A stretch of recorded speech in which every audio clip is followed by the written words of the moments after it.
হাসরের ময়দানে কত কাতার মানুষ হবে গো।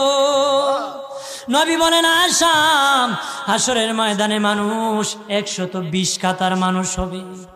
কয় কাতার? আয়েশা রে, হাসরের ময়দানে 120 কাতার মানুষ হবে। আয়েশা সিদ্দিকা বলেন ইয়া রাসূলুল্লাহ, ইয়া রাসূলুল্লাহ, আমি জানতে চাই আপনি রাসূলুল্লাহর উম্মত কত কাতার হবে? নবী বলেন আয়েশা, আমি রাসূলুল্লাহর উম্মত একাই 80 কাতার হবে।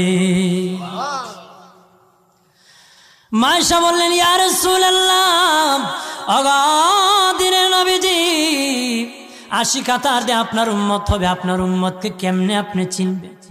নবী বলেন আয়েশা রে, আমার উম্মতকে 3টা পরিচয় আমি চিনব। 1 নম্বর পরিচয়, আমার উম্মতের কপাল থেকে নূর চমকাবে, নূর চমকাবে।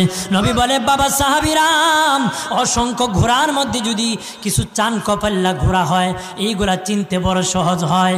চান কপাল্লা ঘোড়া চিনতে বড় সহজ হয়। হাসরের ময়দানে আমার 1 প্রকার উম্মত চান কপাল্লা হবে, কপাল থেকে নূর চমকাবে, নূর চমকাবে। তখন আমি বুঝতে পারবো নূর চমকেওয়ালা তারা সবাই আমি রাসূলুল্লাহর উম্মত।